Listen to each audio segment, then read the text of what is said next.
Hey, Coach, crazy time we've all been through. What's it been like for you working with your position group and really just coaching during this time as we try to get enough guys ready to play come September 26th? It's been good. I think you get to spend a lot of time with your guys, a lot of meeting time, things like that, walking through things. So you can really go into detail about specific techniques and ways to play, certain schemes and certain plays the offense has. So it's been good. We'll go to Jordan Kramer and then Jimmy Himes. Hey, Brian. Obviously, every guy's kind of had an extended period of time away from the practice field that kind of amplified for Jeremy Banks. How would you kind of assess his development and kind of also his transition back to football? Jeremy's been great. He, continues to do all the right things and, give his best effort every day. And that's all we ask for him, and for us, it's how do we put him in a good position to be successful? Jimmy? Brian, we've heard Coach Pruitt talk about wanting linebackers who can play all four spots. How many linebackers do you have that can play all four? And also we heard Quavarius Crouch bragging about the leadership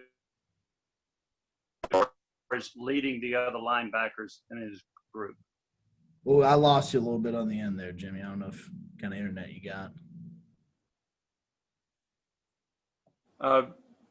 As far as Henry To'oTo'o, would you talk about the leadership he's brought to the linebacker group? Because Quavarius Crouch was talking about how important Henry's been to him.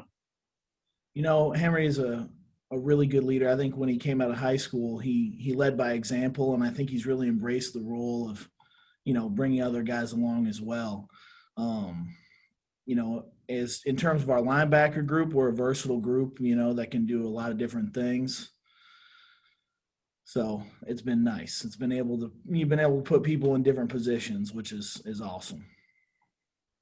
All right, we'll go to Blake Totmeyer next, followed by Austin Price. Hey, Brian, you're a guy that's had some success on the recruiting trail past couple years. How would you, assess what the new assistants that you're working with this year, how they do as recruiters? Anything that stands out about maybe Joe Osavet or Shelton Felton as you see them doing their thing in recruiting? Man, they're doing a great job. I think the new guys that we brought on, along with Jimmy Brumbaugh and Jay Graham, those guys being able to connect with kids and just they have personalities that people want to be around. And I think that speaks volumes, especially to a younger generation. So they've been great additions to the staff. Austin? Coach, you worked on the defensive side of Alabama. To go back over there, how much more natural do you feel maybe working with linebackers? And then two of your prized guys at your position that you coach now are two guys that you recruited personally, and Henry and Quavarius. How much does that help making that move when you have such a close relationship with two of your best players at your position? I think it's making a relationship with all those guys with, Aaron Beasley, Solon Page, Jeremy Banks. It's key no matter what position you're in to have a good relationship with all those guys. For me, moving back to linebackers, it was a sense of comfort because I started out there when I first coached in college with Michael Barrow at the University of Miami, and moving on through with Coach Pruitt and at Georgia and then Alabama. So it's been a much easier transition for me than probably more so than if I was going the other direction. All right, we'll go to Patrick Brown, then Mike Wilson. Right, kind of following up on Banks, when he started out this preseason, how far behind was he, having not been in the program for so long? Was it like taking over a freshman and coaching him, or kind of where was he at in terms of kind of learning and playing catch up after he was out for so long?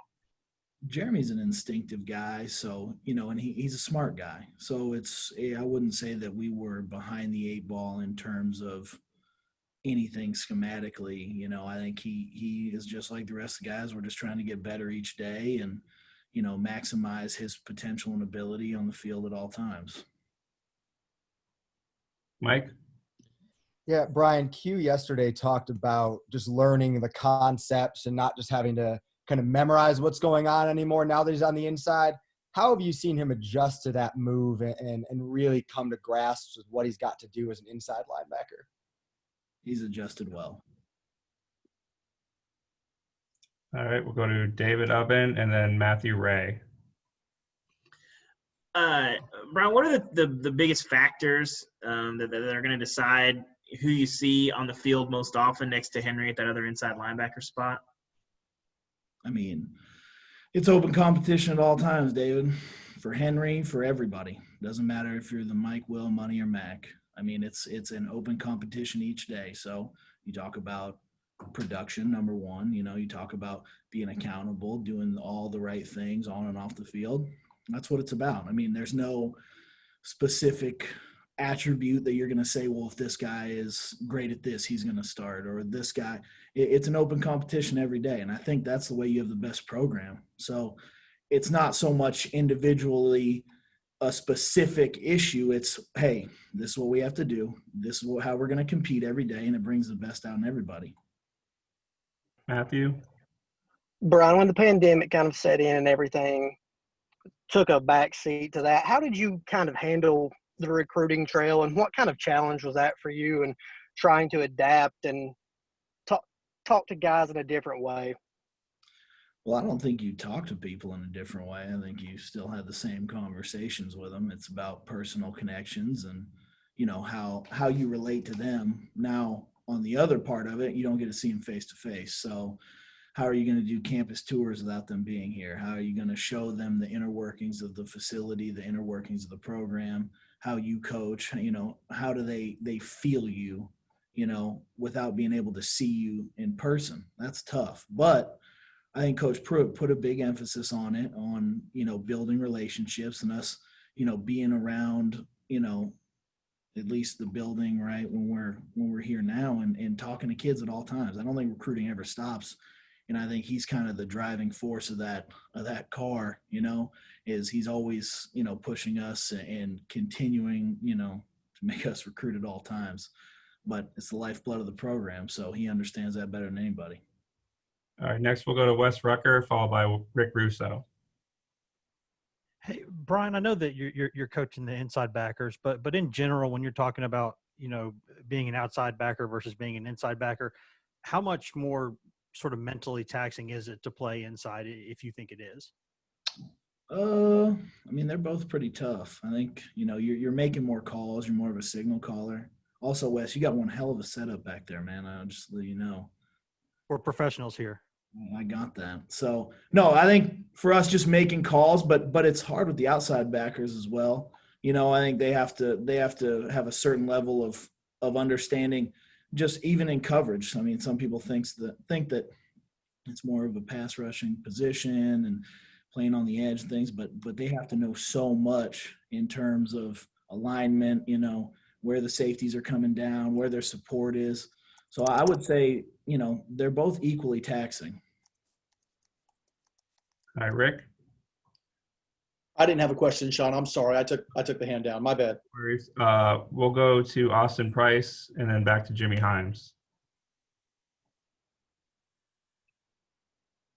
Brian, what have you been able to see from some of the outside guys? I know that's not necessarily, you know, the position you coach, but, you know, for a guy like JJ Peterson, who, you know, was working some inside and then bounced outside, has he been able to make any strides in fall camp? Well, that seems like a Sheldon Felton question there, Austin Price. No, I think everybody this offseason is in this camp has made strides. You know, I think he does a great job coaching them. I think, you know, Shelton's attention to detail is spectacular, and the way that he relates to kids, I think it's one of the main reasons, you know, Coach Pruitt hired him, is what a good coach he is, and a guy that can develop kids, whether it be high school, whether it be here, anywhere. So, you know, I have full trust that all those guys have made strides, and you can see it. All right, we'll go to Jimmy Himes, and we'll finish up with Trey Wallace. Brian, South Carolina's got a new offensive coordinator, Mike Bobo, and I wonder the challenges that you face when you're going against somebody that's new to another system offensively. Well, Mike Bobo is new, but he's been in the league, and I think everybody has a little bit of a history with Mike Bobo around the SEC because he's been in it forever. But yeah, I mean, anytime you're going in, there's a new system, on the other side, and your first game, it's always a little different. But we're just working each day to do our best. All right, we'll finish with Trey. Brian, what have you talked to the older players about trying to keep the younger guys doing the right thing during this pandemic where you guys can get a whole football season in? And what kind of advice or maybe instruction have you given these younger guys where you guys don't have to spread that around and you're able to play a whole year? Well, Coach Pruitt has a great plan, and, he has a leadership council, and they talk, all the time. And, but it's about, when I talk to the older guys in our room, it's about doing the right things, being safe, wearing your mask, being accountable for those things. And, they've done a great job. All right. Thank you, Coach. Appreciate it.